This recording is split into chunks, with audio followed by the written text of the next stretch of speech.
A great surprise. "Mother, have you heard about our summer holidays yet?" said Julian, at the breakfast table. "Can we go to Palseath as usual?" "I'm afraid not," said his mother. "They are quite full up this year." The three children at the breakfast table looked at one another in great disappointment. They did so love the house at Palseath. The beach was so lovely there, too, and the bathing was fine. "Cheer up," said Daddy. "I dare say we'll find somewhere else just as good for you. And anyway, Mother and I won't be able to go with you this year. Has Mother told you?" "No," said Anne. "Oh, Mother, is it true? Can't you really come with us on our holidays? You always do." "Well, this time Daddy wants me to go to Scotland with him," said Mother. "All by ourselves. And as you are really getting big enough to look after yourselves now, we thought it would be rather fun for you to have a holiday on your own too. But now that you can't go to Palseath, I don't really quite know where to send you." "What about Quinton's?" suddenly said Daddy. Quinton was his brother, the children's uncle. They had only seen him once, and had been rather frightened of him. He was a very tall, frowning man, a clever scientist who spent all his time studying. He lived by the sea, but that was about all that the children knew of him. "Quinton," said Mother, pursing up her lips. "Whatever made you think of him? I shouldn't think he'd want the children messing about in his little house." "Well," said Daddy, "I had to see Quinton's wife in town the other day, about a business matter, and I don't think things are going too well for them. Fanny said that she would be quite glad if she could hear of one or two people to live with her for a while, to bring a little money in. Their house is by the sea, you know. It might be just the thing for the children. Fanny is very nice, she would look after them well." "Yes, and she has a child of her own too, hasn't she?" said the children's mother. "Let me see, what's her name? Something funny, yes, Georgina. How old would she be?" "About 11, I should think." "Same age as me," said Dick. "Fancy having a cousin we've never seen. She must be jolly lonely all by herself. I've got Julian and Anne to play with, but Georgina is just one on her own. I should think she'd be glad to see us." "Well, your Aunt Fanny said that her Georgina would love a bit of company," said Daddy. "You know, I really think that would solve our difficulty, if we telephone to Fanny and arrange for the children to go there. It would help Fanny, I'm sure, and Georgina would love to have someone to play with in the holidays. And we should know that our three were safe." The children began to feel rather excited. It would be fun to go to a place they had never been to before, and stay with an unknown cousin. "Are there cliffs and rocks and sands there?" asked Anne. "Is it a nice place?" "I don't remember it very well," said Daddy. "But I feel sure it's an exciting kind of place. Anyway, you'll love it. It's called Kieran Bay. Your Aunt Fanny has lived there all her life, and wouldn't leave it for anything." "Oh Daddy, do telephone to Aunt Fanny and ask her if we can go there," cried Dick. "I just feel as if it's the right place somehow. It sounds sort of adventurous." "Oh, you always say that, wherever you go," said Daddy, with a laugh. "All right, I'll ring up now, and see if there's any chance." They had all finished their breakfast, and they got up to wait for Daddy to telephone. He went out into the hall, and they heard him putting the call through. "I hope it's all right for us," said Julian. "I wonder what Georgina's like. Funny name, isn't it? More like a boy's than a girl's. So she's 11, a year younger than I am, same age as you, Dick, and a year older than you, Anne. She ought to fit in with us all right. The four of us ought to have a fine time together." Daddy came back in about 10 minutes' time, and the children knew at once that he had fixed up everything. He smiled round at them. "Well, that's settled," he said. "Your Aunt Fanny is delighted about it. She says it will be awfully good for Georgina to have company, because she's such a lonely little girl, always going off by herself. And she will love looking after you all. Only you'll have to be careful not to disturb your Uncle Quentin. He is working very hard, and he isn't very good-tempered when he is disturbed." "We'll be as quiet as mice in the house," said Dick. "Honestly, we will." "Oh, goody, goody, when are we going, Daddy?"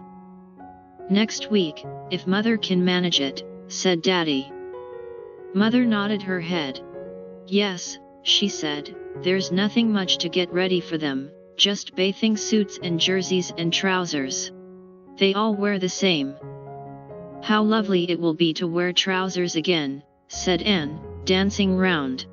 "I'm tired of wearing school tunics. I want to wear trousers, or a bathing suit, and go bathing and climbing with the boys." "Well, you'll soon be doing it," said Mother, with a laugh. "Remember to put ready any toys or books you want, won't you? Not many, please, because there won't be a great deal of room." "Anne wanted to take all her 15 dolls with her last year," said Dick. "Do you remember, Anne? Weren't you funny?" "No, I wasn't," said Anne, going red. "I love my dolls, and I just couldn't choose which to take, so I thought I'd take them all. There's nothing funny about that." "And do you remember, the year before, Anne wanted to take the rocking horse," said Dick, with a giggle. Mother chimed in. "You know, I remember a little boy called Dick who put aside 2 gollywogs, 1 teddy bear, 3 toy dogs, 2 toy cats and his old monkey to take down to Palseath one year," she said. Then it was Dick's turn to go red. He changed the subject at once. "Daddy, are we going by train or by car?" he asked. "By car," said Daddy. "We can pile everything into the boot." "Well, what about Tuesday?" "That would suit me well," said Mother. "Then we could take the children down, come back, and do our own packing at leisure, and start off for Scotland on the Friday." "Yes, we'll arrange for Tuesday." So Tuesday it was. The children counted the days eagerly, and Anne marked one off the calendar each night. The week seemed a very long time in going. But at last Tuesday did come. Dick and Julian, who shared a room, woke up at about the same moment, and stared out of the nearby window. "It's a lovely day, hurrah!" cried Julian, leaping out of bed. "I don't know why, but it always seems very important that it should be sunny on the first day of a holiday. Let's wake Anne." Anne slept in the next room. Julian ran in and shook her. "Wake up! It's Tuesday! And the sun's shining." Anne woke up with a jump and stared at Julian joyfully. "It's come at last," she said. "I thought it never would. Oh, isn't it an exciting feeling to go away for a holiday?" They started soon after breakfast. Their car was a big one, so it held them all very comfortably. Mother sat in front with Daddy, and the 3 children sat behind, their feet on 2 suitcases. In the luggage place at the back of the car were all kinds of odds and ends, and 1 small trunk. Mother really thought they had remembered everything. Along the crowded London roads they went, slowly at first, and then, as they left the town behind, more quickly. Soon they were right into the open country, and the car sped along fast. The children sang songs to themselves, as they always did when they were happy. "Are we picnicking soon?" asked Anne, feeling hungry all of a sudden. "Yes," said Mother. "But not yet. It's only 11 o'clock. We shan't have lunch till at least 12:30, Anne." "Oh, gracious," said Anne. "I know I can't last out till then." So her mother handed her some chocolate, and she and the boys munched happily, watching the hills, woods, and fields as the car sped by. The picnic was lovely. They had it on the top of a hill, in a sloping field that looked down into a sunny valley. Anne didn't very much like a big brown cow who came up close and stared at her, but it went away when Daddy told it to. The children ate enormously, and Mother said that instead of having a tea picnic at 4:30 they would have to go to a tea house somewhere. Because they had eaten all the tea sandwiches as well as the lunch ones. "What time shall we be at Aunt Fanny's?" asked Julian, finishing up the very last sandwich and wishing there were more. "About 6 o'clock with luck," said Daddy. "Now who wants to stretch their legs a bit? We've another long spell in the car, you know." The car seemed to eat up the miles as it purred along. Tea time came, and then the three children began to feel excited all over again. "We must watch out for the sea," said Dick. "I can smell it somewhere near." He was right. The car suddenly topped a hill, and there was the shining blue sea, calm and smooth in the evening sun. The three children gave a yell. "There it is! Isn't it marvelous? Oh, I want to bathe this very minute.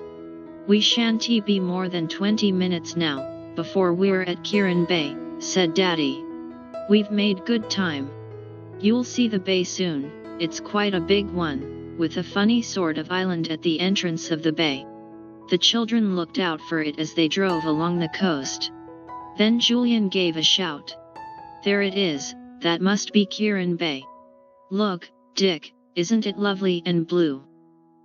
And look at the rocky little island guarding the entrance of the bay," said Dick. "I'd like to visit that."